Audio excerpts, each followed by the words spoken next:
Hey guys, so for this week's discussion video, we were supposed to select one artist from our text and discuss that artist's significance within art history. So I chose Vincent van Gogh as my significant artist within art history. So to begin, why according to your text and your own research is this an important piece or person worthy of being in a textbook? So I think Van Gogh is an important person who's worthy of being in a textbook because he created works of art that he wanted to help convey his own personal feelings. He was extremely passionate for his artwork, and he allowed his art to really show his personal life changes and their effects on himself, unlike many of his fellow artists who really just focused on what they were seeing rather than what they were feeling. He helped create a shift in painting from outer expressionist paintings to a more inner impressionist painting. So what is it precisely that makes this piece or artist necessary to examine when learning about the history of human creativity within visual arts? So I think it's necessary to study Vincent van Gogh when learning about human creativity because unlike many artists we study, Van Gogh didn't start out as a brilliant artist.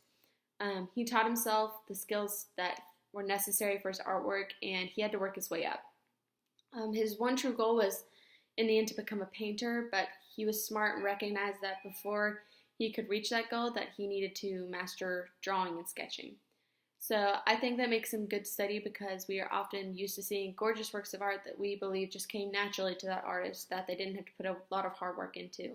But it's interesting to learn that many artists didn't have those natural abilities to begin with and really had to work hard to make beautiful works of art.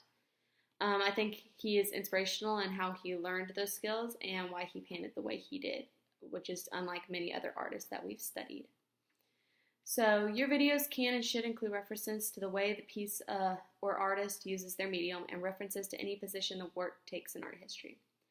So I think that while Van Gogh did begin his career with drawing, his most famous works are his paintings.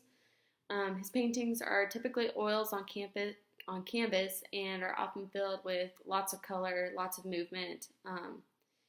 For example, his painting Starry Night, which he painted in 1889, shows lots of bright yellow bursts of colors that contrast with the dark night skies and the city below it.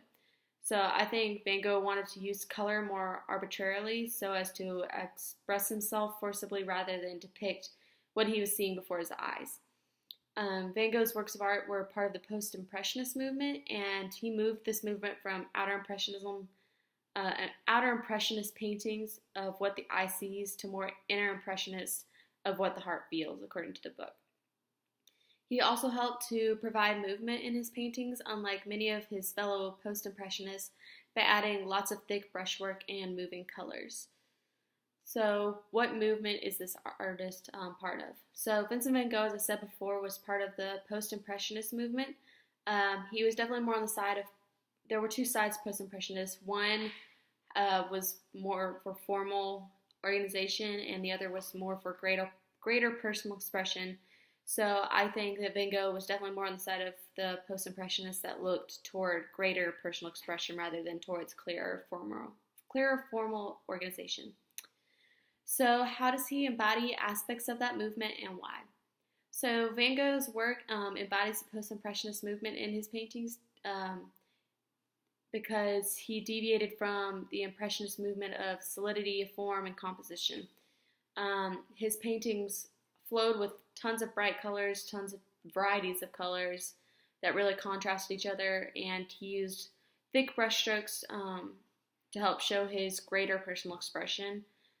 His works of art really featured bold, simplified shapes and flat color areas that were typical of this movement, and his paintings are the perfect example of the post-impressionist movement because of its added color and his use of his own personal expressiveness in showing what he was feeling rather than what he was just seeing.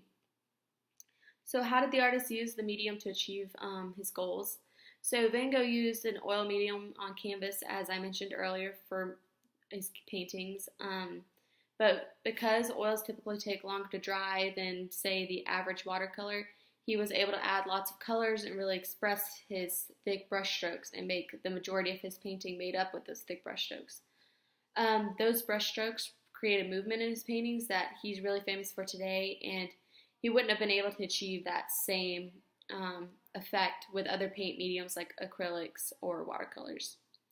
So next question is, did the way the medium is used in your subject change the way that medium was used after? If so, how?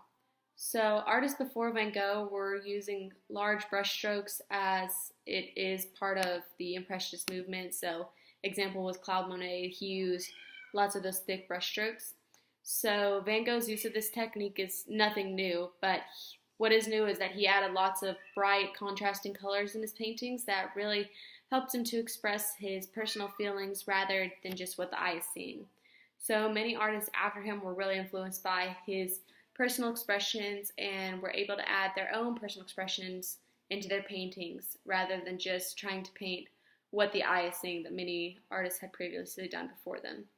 So I think that Vincent van Gogh really had an effect in art history, and those that studied under him or really found relations to what he was trying to express in his art. And I think that because of that, he's famous for so many paintings, and he's really someone that has effects in art history.